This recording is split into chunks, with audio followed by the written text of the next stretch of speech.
Chosen one, this Monday God will expose the secret that has been holding you, and the first thing you must do is obey.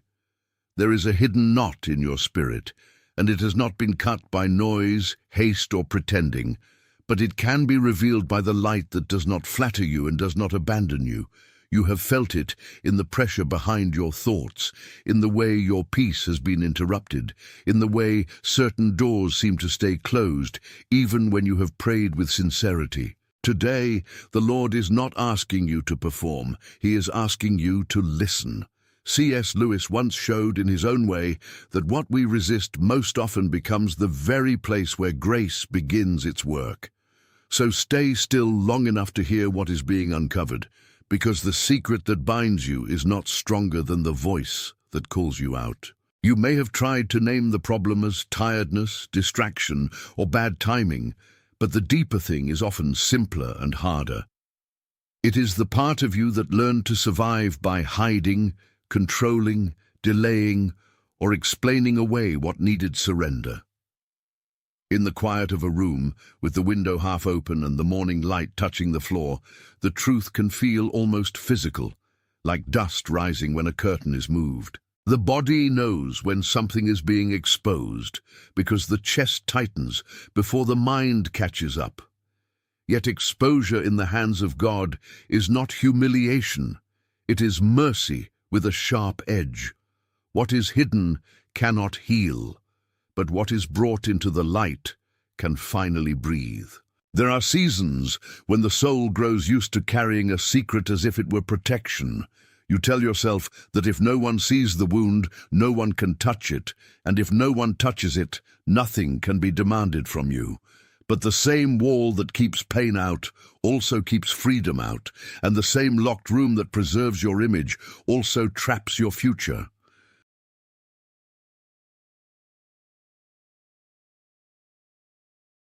Attention, you need to prepare now. I put together an exclusive resource for those who feel set apart for something greater, but live surrounded by noise, distractions, and mental overload. This is a 30-day journey that will transform your life. A guided path to armor your mind and prepare for what's coming with daily practices of focus, boundaries, and discipline. Stop negotiating with the noise. Learn to spot distractions before they control you, and strengthen your mind. Also available in an immersive audio version. Over 10 Zurzazuru readers have already transformed their lives through the 30-day journey. Thousands of people have already started this transformation. People like you who are tired of living in the fog. Ordinary people who decided to stop accepting mental chaos.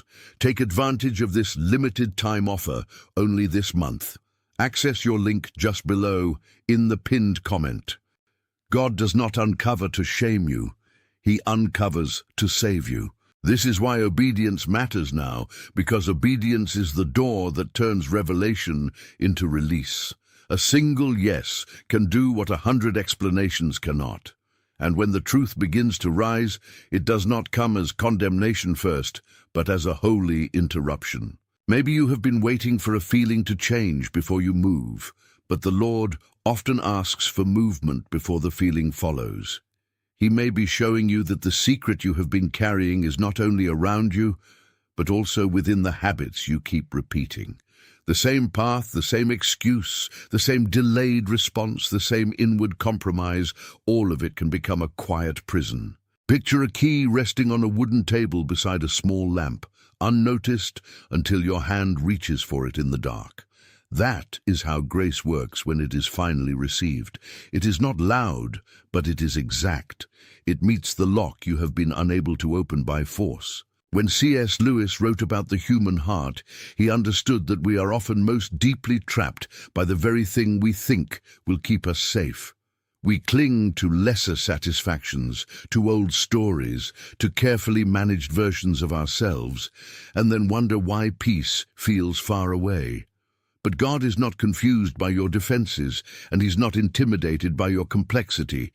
He sees the thread that runs through your fear, and He can pull it without tearing you apart. There is a gentleness in divine exposure that human pride rarely understands. What looks like loss for a moment may be the beginning of an inner liberation that lasts. This is why today's word is not merely about information, it is about alignment. You are not being invited to learn something interesting about yourself and then remain unchanged. You are being invited to respond, to step into the truth with both hands open, even if your voice shakes. The secret loses its power when it is no longer fed by secrecy. If you feel this landing in your spirit, write, "I see this" in the comments and keep listening. The act is simple, but the surrender it points to is not. Still, the Lord honors the one who answers honestly. Some of what has held you was not planted by malice, but by repeated hesitation. A decision was delayed, then avoided, then defended, until the delay became a pattern, and the pattern became identity. But identity built on concealment cannot carry the weight of destiny. There is a better word over you than confusion, and there is a deeper claim over your life than the habits that have named you so far. God can interrupt a cycle without asking permission from the cycle itself. He can speak once, and the old arrangement begins to weaken. He can expose what is false without destroying what is true. The light of Monday does not arrive by accident in the language of the Spirit.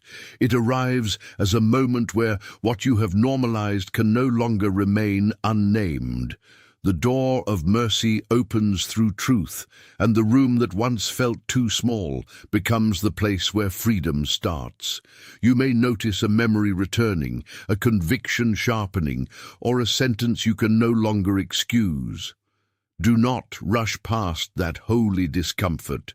It is often the first sign that God is near, not far away. And when He is near, the thing that imprisoned you begins to look smaller than it ever did before. Obedience is not punishment. It is participation.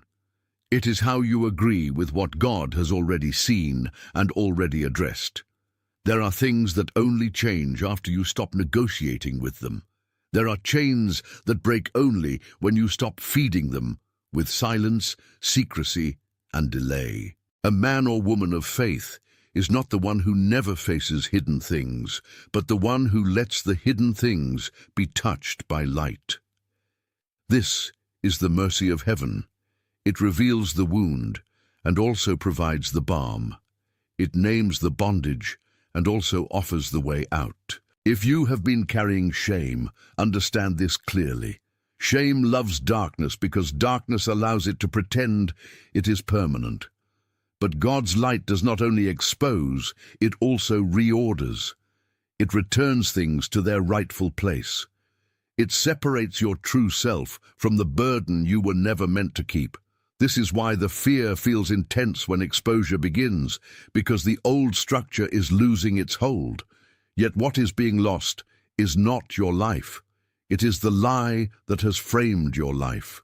That is a holy loss, even when it stings. There is a moment in every serious spiritual journey when the truth becomes unavoidable. The heart knows it before the mouth says it. The body knows it before the logic finishes explaining. You can feel it in the pause after a sentence, in the sudden stillness after an argument, in the way a familiar comfort no longer comforts. God often uses that kind of stillness to make room for honesty. And honesty is where your next step begins. Not your perfect step, not your polished step, but your honest step. This Monday may carry a quiet confrontation between what you have hidden and what God has prepared. Do not fear the confrontation, because God never exposes without also guiding. He is not trying to catch you, He is trying to free you. The secret that has held you cannot survive full surrender. That is why your obedience matters more than your explanations. The moment you choose truth over concealment, the grip of the old thing begins to loosen, and in that loosening, peace starts to return in fragments before it returns in fullness. Some people spend years asking God to remove the burden while resisting the light that would reveal it, but you are not called to remain in that pattern. You are called to walk toward the place where mercy and truth meet. There, what was hidden is named, what was twisted is straightened, and what was draining you is finally recognized for what it is. That recognition is not small. It is the beginning of freedom. It is also the moment when you can no longer pretend that delay is the same as wisdom. The spiritual path is often less dramatic than people imagine and more exact than they expect. One honest prayer, one surrendered habit, one broken agreement, one clear decision can reshape the atmosphere around you. The Lord knows how to do in a single hour what your effort could not do in a year. That is why he asks for obedience now, not because he is harsh, but because he is kind enough to refuse your bondage as normal. What he uncovers, he intends to heal. What he reveals, he intends to restore. You may not yet see the full picture, but you do not need the full picture to take the next right step. The light that reaches the first stone of the path is enough for the foot that is willing. And when your foot moves, your heart learns it was not abandoned after all. The hidden thing loses territory every time you choose what is true. That is how the secret breaks. Not by dramatic performance, but by a steady willingness to stand where God has placed the lamp. The pressure you have felt is not meaningless. It is the pressure of truth pressing against resistance. It is the mercy of God refusing to let you make peace with what is killing your peace. Sometimes the feeling is not comfort, but clarity. And clarity can feel like a wound before it feels like relief. Yet even that wound is part of the healing. A clean cut is still a cut, but it is made so the infection does not remain. In that sense, divine exposure is surgery, not cruelty. As the day unfolds, notice what becomes difficult to ignore. Notice the thought that returns, the conversation that echoes, the place where your spirit flinches. These are not random disturbances. They may be signals, small mercies, the kind that arrive before a larger breakthrough. God often begins with what you cannot dismiss. Then he works inward, deeper than appearance, deeper than habit, deeper than the story you have told yourself. And when he reaches the root, the fruit begins to change. If any of this is landing in you, write "I am ready" in the comments and come back to this word with an open heart. The phrase is not magic, the posture is what matters. You are telling heaven that you will not keep defending the place where bondage has been living. You are telling your own soul the truth is safer than concealment now. That is how a wall starts to crack. That is how a locked place begins to breathe again. Do not underestimate the importance of a single surrendered moment. In the Spirit, some doors open, not after long speeches, but after one unguarded yes. The old fear will try to tell you that exposure means loss of dignity, but that is not the voice of your Father. He restores dignity by removing what has been degrading you in secret.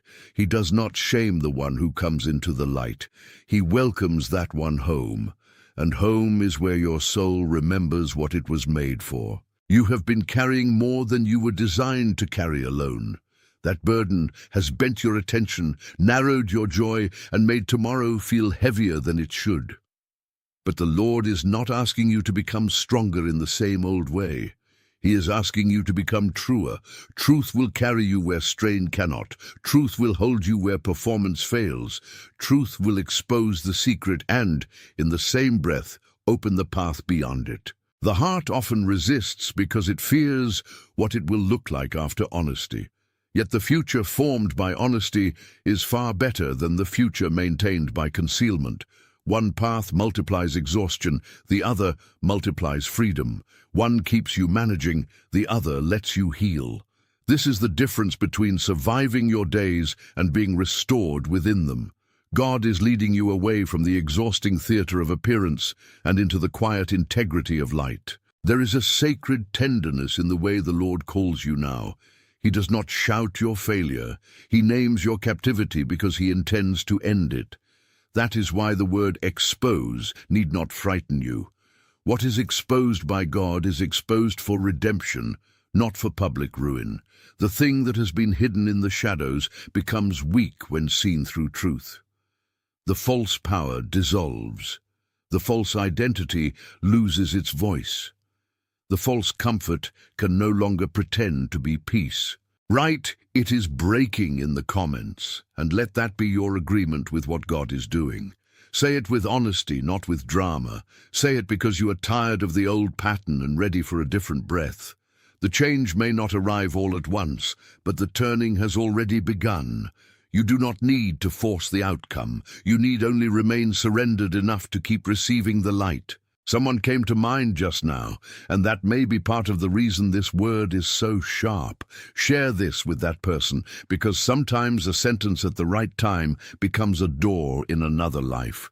You may never know the full story of what that will mean, but kindness often travels farther than we expect. A simple share can carry comfort, conviction, and courage into a place you cannot enter yourself. The Lord uses small obediences in large ways. And what reaches one heart may also steady your own. The hidden thing does not lose by being named.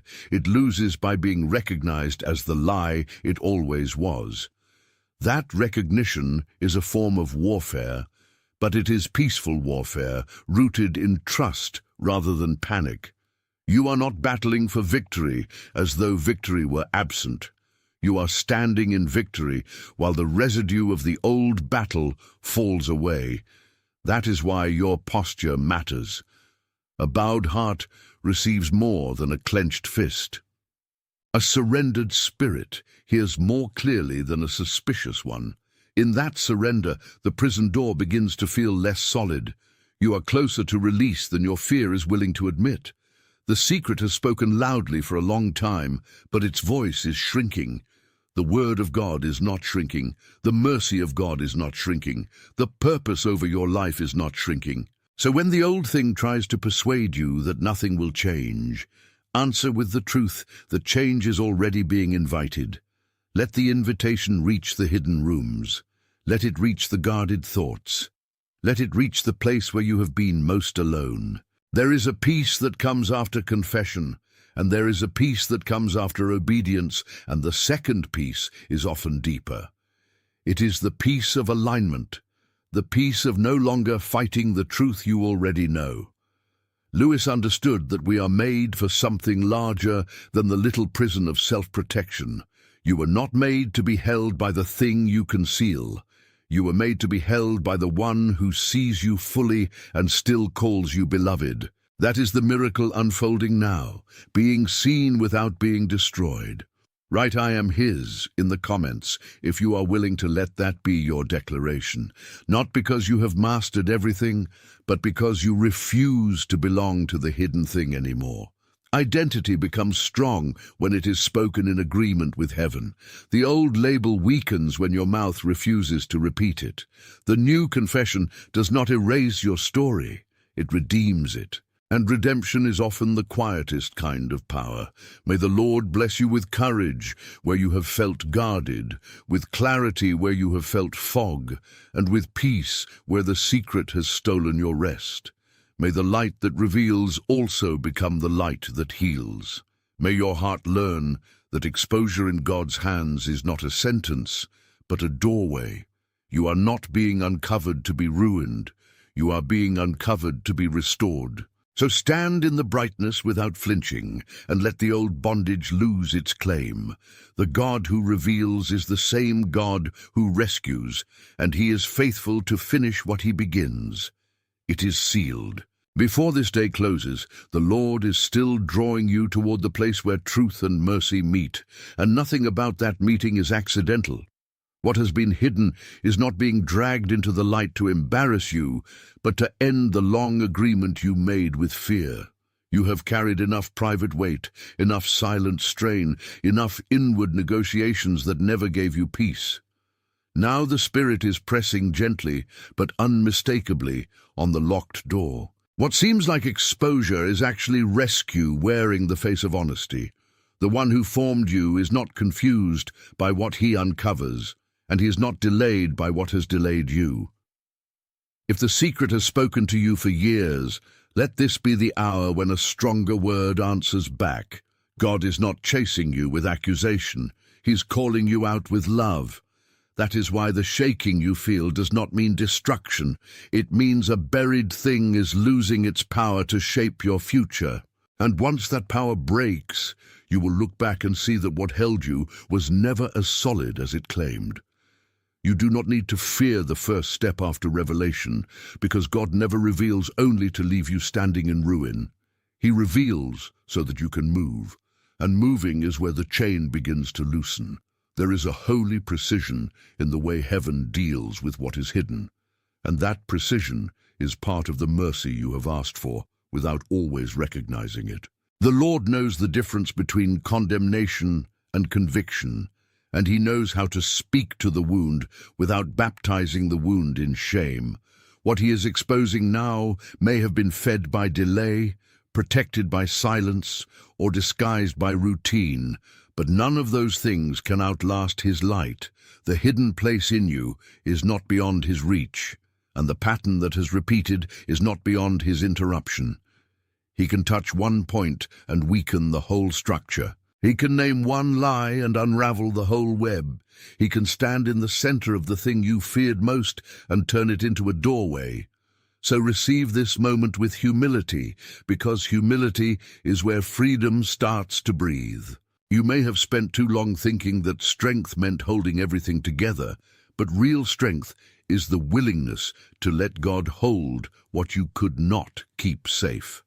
That is the deeper obedience Lewis pointed toward, the kind that is not decorative and not theatrical, but costly in the best way. Obedience often feels small at the beginning, like a single sentence spoken in a quiet room, or a choice made without applause, or a confession no one else can see. Yet small obedience is often the exact place where the largest liberation begins. The soul that stops defending the secret starts becoming available for healing. The mind that stops rehearsing the old excuse starts making room for peace. The heart that stops negotiating with the truth starts learning how to rest. There is no wasted surrender in the kingdom of God. What feels like giving up one thing may actually be the recovery of everything that mattered most. The Lord does not ask for your bondage because He wants to take from you. He asks for it because it has taken too much from you already. Let the remainder of this word settle deeply, because the final movement is not more noise, but more trust. You are being invited into a cleaner path, one where the pressure of secrecy no longer dictates your breathing. Picture a heavy curtain being drawn back in a room that has not seen morning in a long time. The dust becomes visible, yes, but so does the shape of the room itself, and so does the window, and so does the possibility of fresh air. That is what divine exposure does. It makes room for what was always waiting to enter.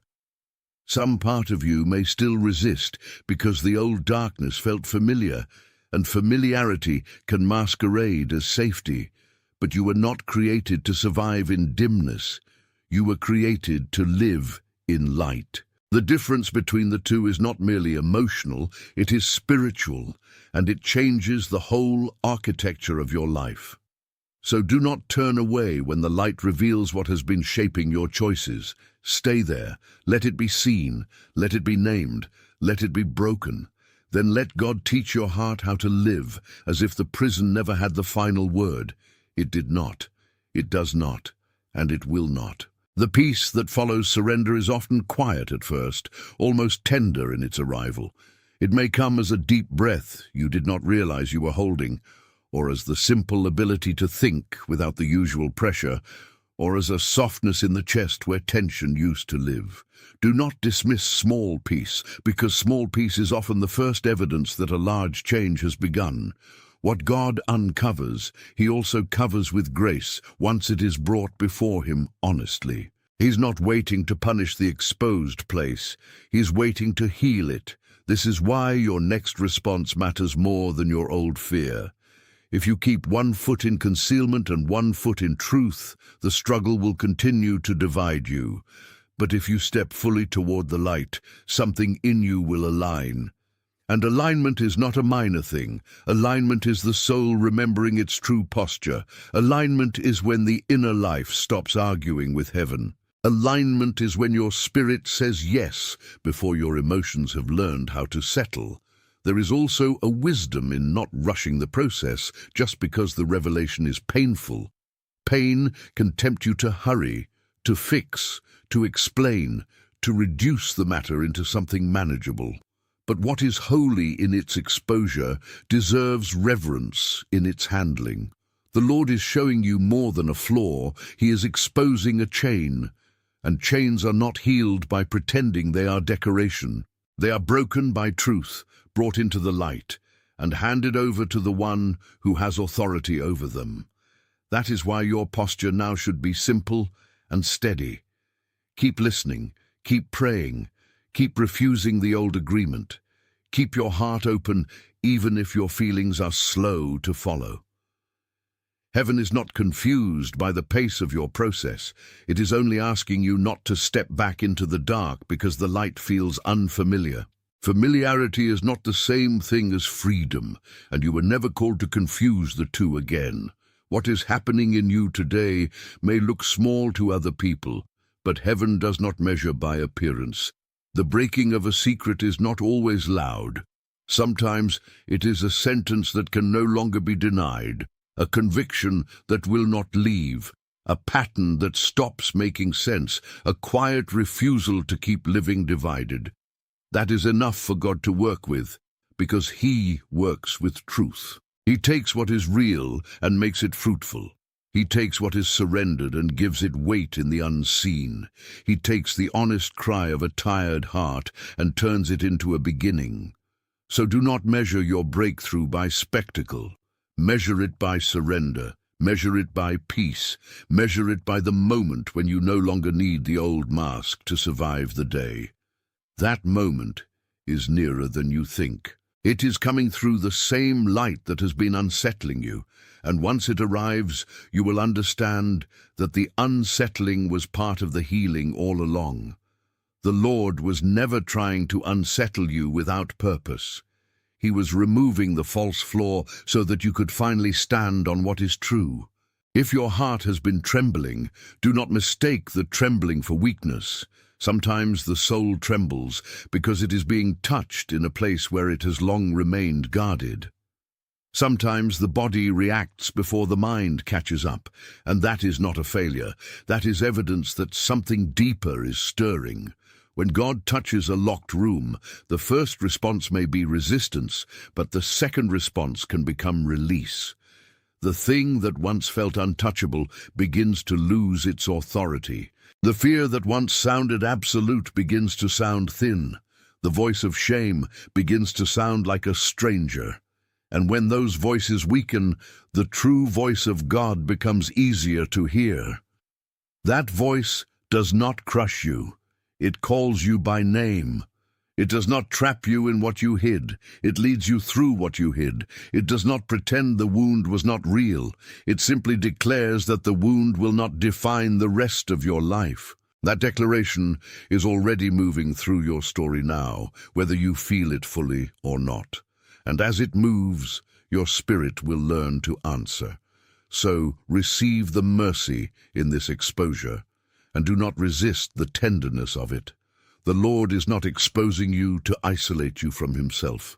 He is exposing the place where isolation has already been working against you. He is drawing you back into fellowship with light, back into agreement with truth, back into the quiet dignity of a life that no longer has to hide. This is the kindness of God. He will not let secrecy become your identity. He will keep pressing until the wall cracks, until the lie weakens, until the heart says yes. And when that yes comes, even softly, heaven responds.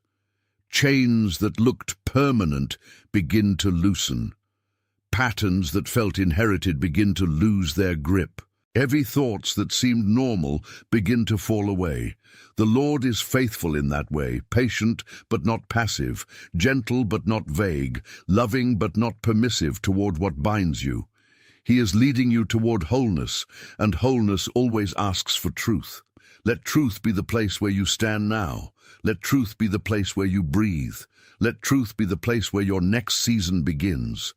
What was hidden is being exposed. What was exposed is being healed. What was healed is being restored.